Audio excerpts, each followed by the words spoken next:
Hello everyone and welcome back to First Pages YA Edition.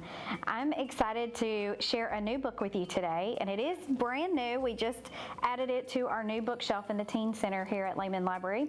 It is a little bit similar to what I've been sharing with you before. It has that little fantasy element, a little bit of magic, but it weaves in some history that's really exciting. Hopefully you're familiar with a little bit of lore.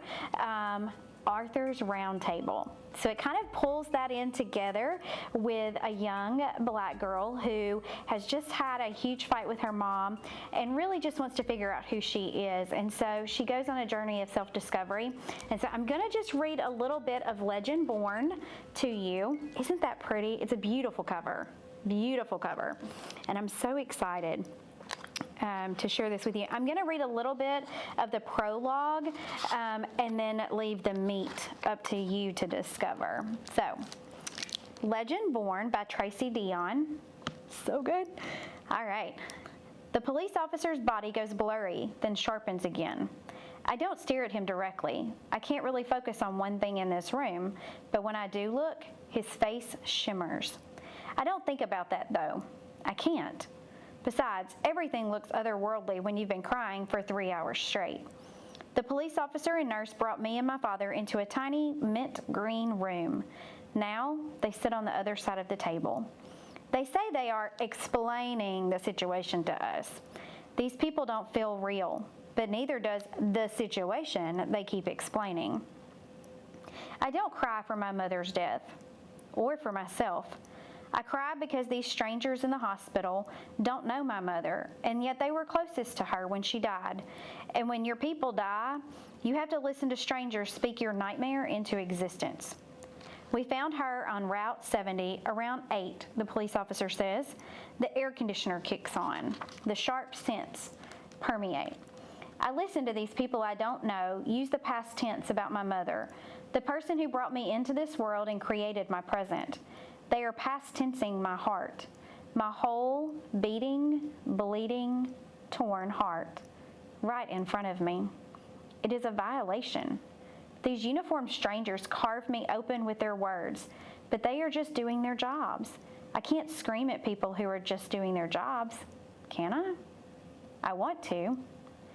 My father asks questions, signs his name, blinks, breathes, nods. I wonder how he is functioning. My mother's life has stopped. Shouldn't everyone else stop living too? Blood red twine connects the final words I said to my mother. Last night in anger, to another night in February, a night when my best friend Alice and I, sitting together in the basement of her parents' split-level home, decided UNC Chapel Hill's early college program was our dream. Bright high school students can earn college credit at Carolina over the course of 2 years, experience life in the dorms, and become independent. Well, at least that's what the brochure said. For Alice and me, early college was 2 minority girls' ticket out of a small town in rural North Carolina. For us, early college meant bigger ideas and classrooms, an adventure. We'd filled out our applications together. Our letters came yesterday. Alice's parents knew she was applying. They'd beamed like they were the ones who'd been accepted. I knew it wouldn't go that way for me. I'd applied behind my mother's back, certain that once I got in, once I had that letter, she'd let go of her need to keep me close. I'd handed her the letter on blue and white Carolina stationery, grinned like it was a trophy. I'd never seen her so angry. Last night, she'd roared about trust and safety and not rushing to grow up. I'd screamed about unfairness, about what I'd earned and how I needed to get away from dirt roads. I've been there. This morning, I was still fuming when I woke up. In bed, I made a silent declaration to not speak to her all day. That declaration had felt good.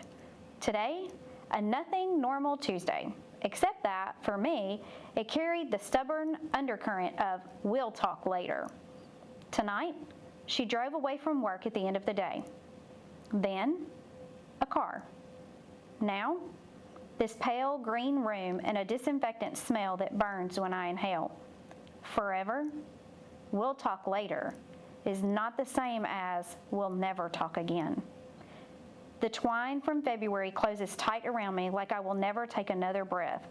But somehow, the police officer is still talking, shimmering, and shining. The air around him looks alive, like he is drenched in magic. But when your entire world is shattering, a little bit of magic is nothing. So good. You know it's going to be so good. I'm so excited about this one. I love history. History is going to help us to make better decisions going forward, and so it's always fun to look back. But some of my favorite fairy tales are not necessarily fairy tales, it's more the historical lore. Like, I love Robin Hood, I love Arthur and the Knights of the Round Table, and I'm excited that this book pulls in those historical elements and puts it together with that magic, that fantasy element that y'all know I love, and puts it all together with kind of a coming of age, of discovery, of grief, of figuring out who I am and where I'm going from here. And so I can't wait to see what y'all think about it. And so if you want to check it out, it is available right now. It's already been cataloged. It's ready and waiting for you. You can get it curbside, put it on hold, come in and browse the shelves. You might find something else that you like while you're here to pick this one up. So if you like this video, they want me to tell you to subscribe to our channel and hit this little bell that's in the corner, and it'll tell you when we post new stuff. Or my favorite, you can join us on Facebook or at lehmanlibrary.org. So thanks for watching, and I'll see you next time.